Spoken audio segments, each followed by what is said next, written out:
Inhale, exhale, inhale, and breathe. What's up, everybody? I am Tony Loyal. Welcome to TalkNThrash. It's been a long time. I should have left you without a dope beat to step to, but man of my word, Universal Cat, partially healed, kind of saved. I love you and I love your mama. I'm also loving summer right now. Right now, I just want to go ahead and get into a quick interview with Mr. C. Boline. We're going to talk about some things. Mr. Boline, how you doing today? Pretty good. Good. So, how's your summer been? Pretty good. What's the first thing you think about when I say the words mental health? Help. I'm sorry, what? Help. Help. Help. SOS. Mental health means SOS, like come through. Like check on your mans, check on your girls, check on your boys. Sometimes we forget that we need to just really tap in with other people. All right, so you're an Iowa native, am I correct? Yes. Where you from? Morning Sun, Iowa. Morning Sun. Where the hell is that? It's between Burlington and Mount Pleasant. Between Burlington and Mount Pleasant. So that's like southeast Iowa. Yes. What's the one thing living outside of the town you grew up in, living in a more diverse area? What's the one thing that you've learned as an adult? Love. Love who? Who you loving? Everybody. Everybody? Like even the naughty people on the naughty list? Yes. Everybody deserves to be loved and treated with respect. Really? What if they don't respect you though? You try your hardest to show them. Try your hardest to show them. I feel like that goes along the lines of forgiveness, which I am still learning how to deal with forgiveness because they say forgiveness is for you. It's for you to give no F's. Is that correct? Correct. All right. Well, you know what? I'm going to move along with that. Have you ever been in love? Yes. What's the one thing you would say about the love that you hated the most? Like that one relationship that you was like, this is some boo. What would you say about that?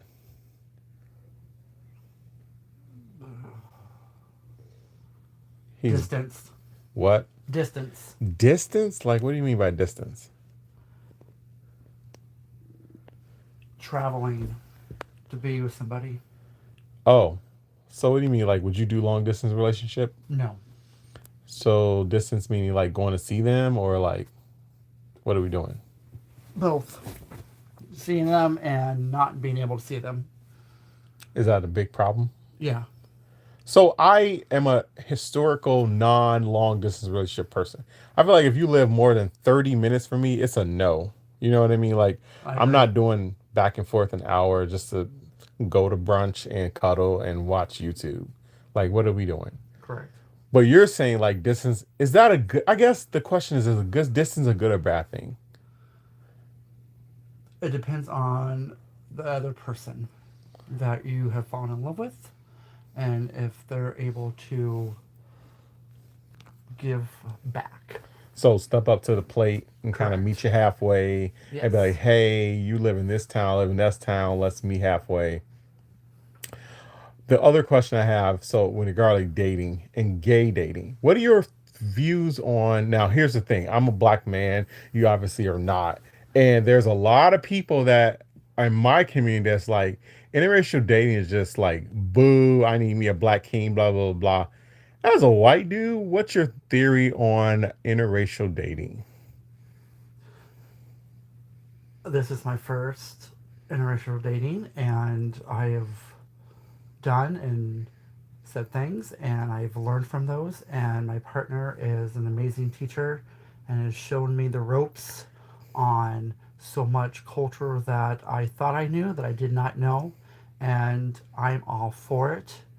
Our country is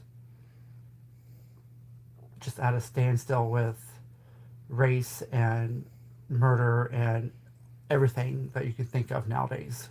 So you're a white guy and this is your first interracial relationship, or you're in a interracial relationship with a black guy. Yes. Okay, and you said that's really going good. So what's the one thing you've learned being next to dating a black guy? Their habits, What do you mean habits? like their habits are different than mine by things that we say, things that we do, the way we cook, the way we interact in the public. It's all been amazing learning experience for me, and I wouldn't change it for anything. So you feel like being a white person dating a black person, you were learning more of like habits that come from that person that is black, not necessarily all black people, because let's be clear, we're not a monolith. But you're saying like you've learned things that you haven't been able to had to think about or haven't had to think about in the past. Correct. What's one of those things that you haven't had to think about that you had to think about dating somebody that doesn't look like you? The way people look at you when you're in public with that other person. What does those looks look like? Disgust, hatred, and it's not what I want. I want to be able to walk into a store or a restaurant or at a event hand in hand with my partner and not have to worry that they feel unsafe. That's valid. I mean, like you probably are never noticed the looks that I can tell you from an insider as a black person that those looks that black person's probably gotten before with or without another person on their arm that's white. But so welcome. I guess the question I have is like, so in addition to that, the looks and the look of disgust, do you feel like it could be a gay disgust or interracial disgust or both? Both. And what's your response to like the gay portion of that? Because there's two little like lines of marginalization here. There's like the gay, and then there's like the interracial, and more so the black person that is marginalized double because the white person, even though they're gay, they still have the privilege of being white. For me is I have been out and proud for over 24 years, and when I was single, it did not bother me as it does now being in another relationship with an interracial, and it's just disgusting how our community gets treated. You know, we're all looking for love. Yeah, I think everybody on earth is looking for love, but we seem to find a McDonald's instead on every corner. That is true, just like a Walgreens. Just like a Walgreens, because I don't need nothing from Walgreens and I don't need nothing from McDonald's. Okay, thank you for sharing. But so I do want to tap into a little bit more of the interracial. Uh, if there is one thing you could tell, you know what? Because I feel like love is love. Like a lot of people ask me, like, why with it? Like, it's who you fall for. Like, I've dated every, what did I say, every color. Yeah, whatever. I dated everything, everybody. I'm a universal cat, as my kind of tag handle says. Is I mean, like the other thing is like at this stage of the world where anything that is not like dominant culture male is a problem. Do you really feel like you are torn between who you pull up for? Like at the end of the day, if you were not with this black guy that you're dating, would you still pull up for black issues, or would you just subside on the white side because that's what you relate to? Because rightfully so, that's the only thing that you really had experience with before you started dating this person that is of color. I am Black Lives Matter. I have an interracial nephew, um, and he is my rock. Back in the day, I didn't put much thought into it, but now being in an interracial relationship, I see things that I've seen in the past that I blew off that I shouldn't have, and it's not right.